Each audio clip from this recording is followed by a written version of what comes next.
Ja neću biti toliko opširan kao što je bio gospodin Rezić, međutim on je skromno rekao da ovo što će nam on ispričati nije toliko bitno, ja mislim da je jako bitno, ja prvi put čujem takve informacije i to su u stvari one najbitnije informacije koje se tiču nečega što je proglašeno kulturnom baštinom, to je spomenikom kulture. Sad, krenući od početka, mi se možemo pitati zbog čega je to spomenik kulture i zbog čega je on proglašen kulturnom baštinom. Ja sam tražio od kolegice Vedrane Spadoni, ako mi može nabaviti tu dokumentaciju, ona je tražila još neko vrijeme prije i nije našla. Dakle, riječki konzervatori i Ministarstvo kulture, Republička konzervatorska služba, jednostavno nemaju dokumentaciju koja je temeljna da bismo mi mogli uopće razgovarati o tome zbog čega je taj brod proglašen kulturnim dobrom. Mi znamo da, kad govorimo o muzejima, onda govorimo o predmetima. Za usporedbu, kad govorimo o arhivima, uglavnom govorimo o pisanim dokumentima, jer su najčešće pisani na papiru. Nekada je na prezorenu, a to nije tako važno. Dakle, ovdje imamo predmet, ali svaki predmet možemo interpretirati. On nam govori sam za sebe, on nam daje određene informacije. Ali mi smo ti kustosi, muzealci koji ga interpretiramo. A interpretiramo ga sa nekakvom izložbom. Sad, mi vrlo dobro znamo da je Galeb kupljen kao ideološki objekt, da mu je to prva funkcija.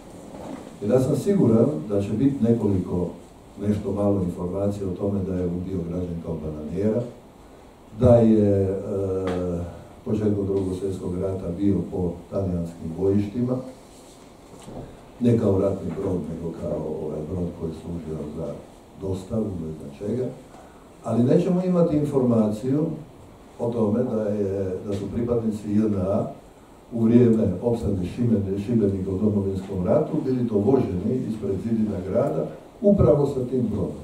Vjerujte mi, ta informacija će izostati. Galebu se tepa kao Titovom brodu i najsigurniji sam da će najveći mogući broj informacija biti upravo to.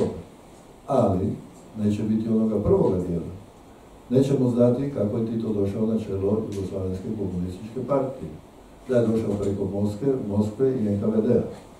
Nećemo znati da je počeo oružanu borbu protiv okupatora tek kada je Njemačka napala Sovjetski savez. Onda je dobio Ferman iz Moskve. I isto tako nećemo saznati o Titu zločincu, za koga zasigurno znamo da je pobio 200 do 350 tisuća Hrvata. Te informacije na tom brodu, kada bude otvorena izložba, tih informacija neće biti. Biće vjerovatno one uljepšane, onaj ljepši dio, a to je Titovi nesvrstani, Titovi glumci i tako dalje, sve ono što se na brodu događalo. Rijeka ima veliki problem. 1995. na 6. godinu, kada smo radili prvu izložbu, 3 velike izložbe o arhitekturi Rijeke, ta prva izložba bila je posvećena modernoj arhitekturi. Mi smo prvi put probili komunističku ideološku blokadu i prvi put smo progovorili o onome što se događalo u Rijeci između 2 svjetska rata. Prije toga, to je bila tabu tema, o tome se nije smjelo pisati.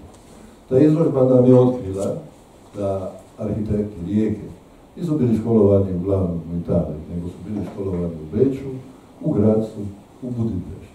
I da je to srednjoevropska arhitektura, a u puno manjoj mjeri, možda 2-3 objekta, nešto što možemo nazvati klasičnom fašističkom, pjačentinijevskom arhitekturu.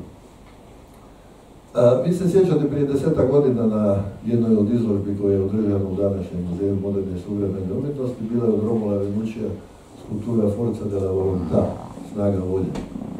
I sjećate se kako su riječki antifašisti bili protiv toga, jer je neko rekao da je ta skulptura rađena kao predložak za spomenik nekakvom fašističkom regionalu i tako dalje, što je bila naravno izmišljotina. Međutim, oni su se vrlo striktno držali toga i ta izložba je skraćena, nije izbačena ta skulptura, a ta izložba je skraćena upravo zbog toga.